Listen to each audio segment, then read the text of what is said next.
Olá, estamos iniciando hoje um projeto onde vamos conversar em alguns encontros sobre a importância da família, da importância do acolhimento familiar, para que as almas que se achegam até esse lar possam se organizar de uma forma eficiente no exercício da lei do amor.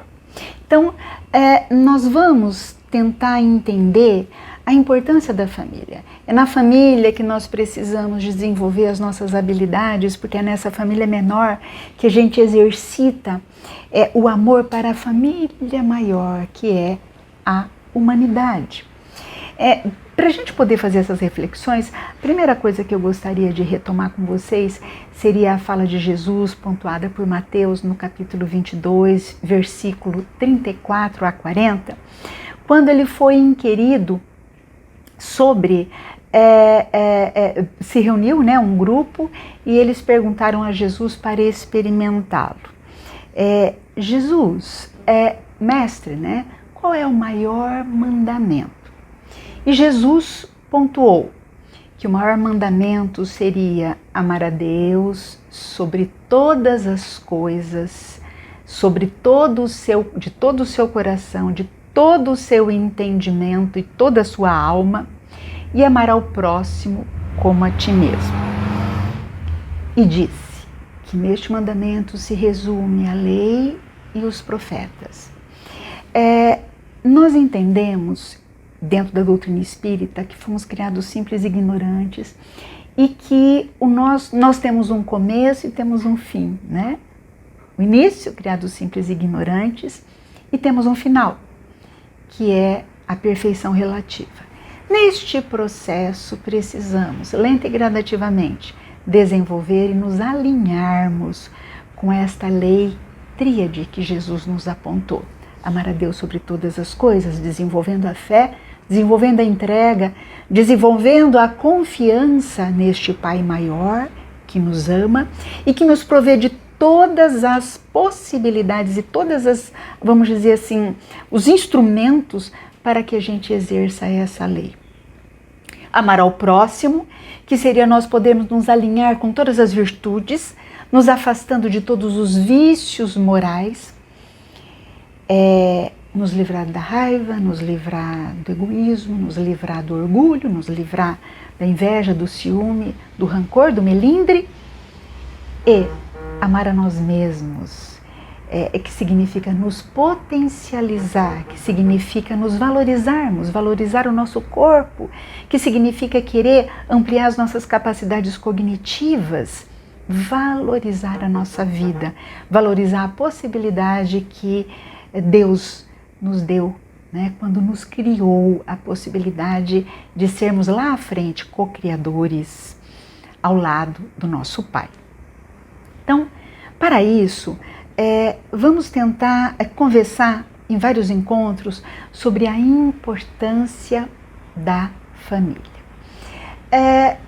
Antes disso, vamos falar um pouco sobre o casamento, sobre a importância do casamento, porque quando a gente pensa em família, a gente pensa na união de dois seres, um parceiro, uma parceira, que se unem e que mais à frente tem como objetivo o recebimento de filhos e a estruturação de um núcleo familiar. Seria de bom tom sempre que este casal, à medida do possível, se harmonizasse. E para a gente poder falar sobre essa harmonia, vamos primeiro falar sobre os tipos de casamento dentro da visão espírita.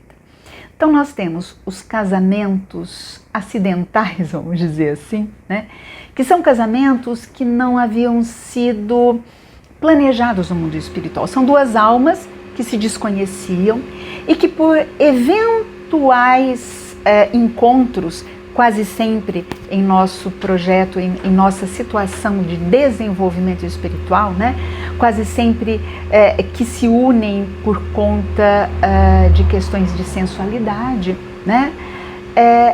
começam um relacionamento. Quase sempre são relações muito complicadas, porque não existem afinidades. Então, são casamentos que, se a pessoa não tomar um certo cuidado, se essa dupla não tomar um certo cuidado, eles vão desenvolver desalinhos com a lei de amor ao próximo e a si mesmo, e num outro momento esse casal vai ter que retomar. Aí, no segundo momento da visão espírita, né, do tipo de casamento, que são os casamentos provacionais. Os casamentos provacionais é quando essas duas almas já, por vivências anteriores, se desalinharam com a lei do amor.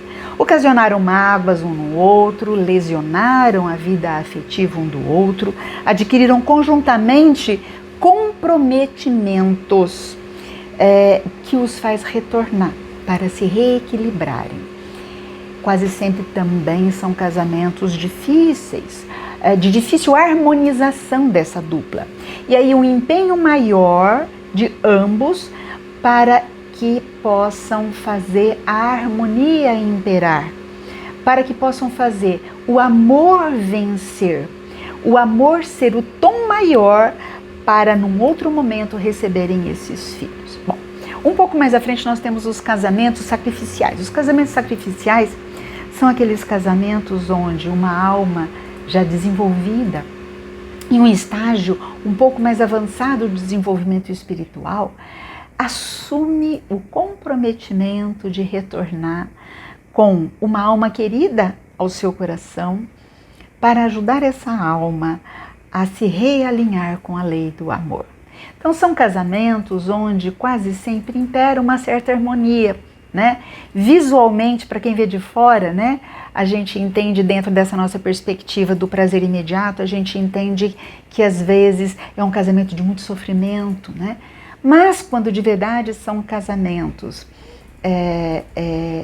vamos dizer assim, de resgate, né? Casamentos onde existe sim um desenvolvimento maior de um dos elementos dessa dupla, né? Isso é muito tranquilo. Isso é muito tranquilo.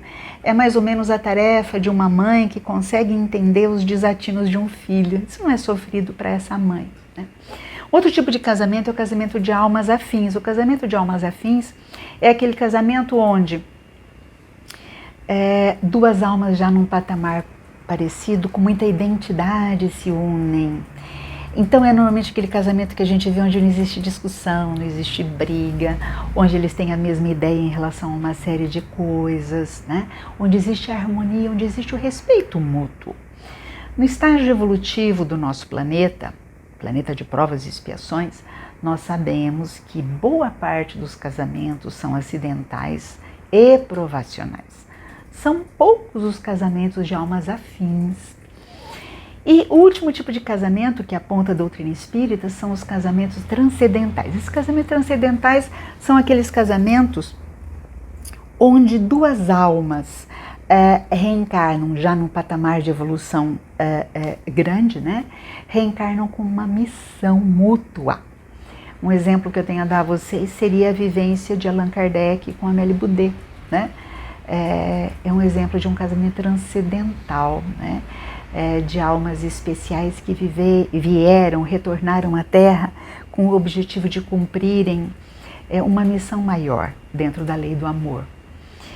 Bom, dito isso, independente do tipo de casamento que você identifique no seu dia a dia, a sua tarefa, pai e mãe, a sua tarefa, parceiro e parceira, a sua tarefa é tentar harmonizar essa dupla, a sua tarefa é lutar para o respeito mútuo quando vocês perceberem que existem muitas diferenças, a sua tarefa é lutar para que vocês adquiram, à medida do possível, um número maior de identidades. Se a sua parceira gosta de determinada coisa e você de outra, se esforce em tentar fazer com ela um pouco do que ela gosta e vice-versa. Se você discorda do seu parceiro ou da sua parceira em relação a determinadas situações, abram um espaço de discussão para isso, para que isso possa se harmonizar. Por quê? Porque nessa luta para a harmonização da dupla, essa é a base para que mais à frente vocês possam acolher os espíritos que Deus vai lhes encaminhar com o objetivo de que vocês, pais, os alinhem com a lei do amor. Às vezes essas almas, quase sempre essas almas, já têm vivências anteriores com este mesmo núcleo familiar, com este pai e com essa mãe. Às vezes este pai foi marido daquele filho que está voltando, foi esposa daquela filha que está foi esposo, né, daquela filha que está voltando, ou aquela mãe foi esposa daquele filho que está voltando.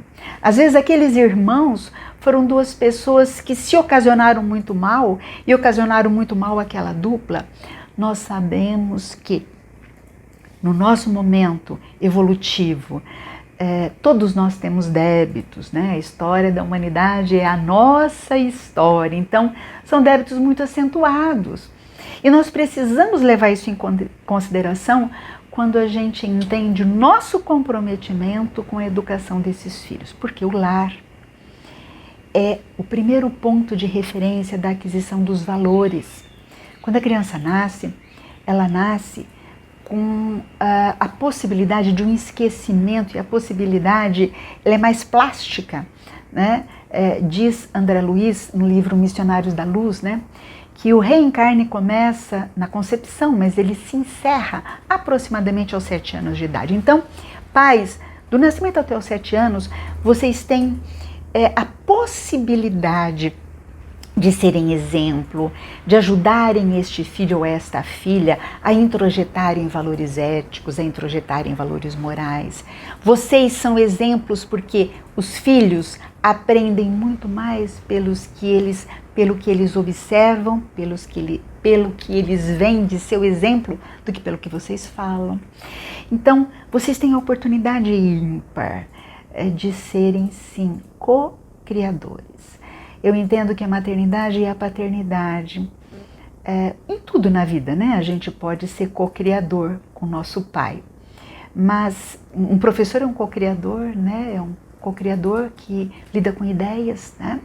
Então, um pai e uma mãe são co-criadores de extrema importância no processo evolutivo desses seres que Deus nos empresta, porque são filhos de Deus, são nossos irmãos, que Deus nos empresta para que a gente os ajude a se realinharem com a lei do amor.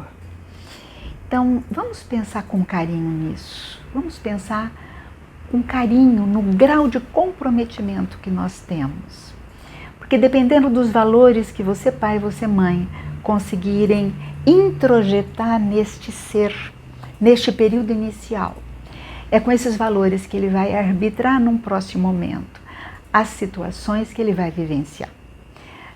Voltando a dizer, né, como todos nós fazemos parte de um processo ainda onde precisamos passar por muitas provas e precisamos expiar muitos débitos, nós precisamos contar com a possibilidade da internalização desses valores para que possamos arbitrar de uma forma adequada. Então, pais, não vamos esperar o nosso desencarne para ouvir aquela pergunta, né? O que fizestes dos filhos que eu vos confiei? Vamos entender que é dentro do núcleo familiar que está sendo tão atacado atualmente, mas é dentro do núcleo familiar que esta base se estabelece. Nós sabemos e observamos o tanto do ataque que os núcleos familiares estão sofrendo. Por quê? Porque se a espiritualidade inferior, nossos amigos, nossos irmãos em desalinho, mais acentuado com a lei do amor, quando eles conseguem alterar essa base, eles conseguem de uma certa forma interferir no processo evolutivo de muitos. Então vamos prestar muita atenção nisso, muito cuidado, muito orar e vigiar, e acima de tudo, vamos prestar atenção na evangelização dessas almas. Porque Jesus é o maior terapeuta e o seu evangelho o nosso maior guia. Até os próximos encontros.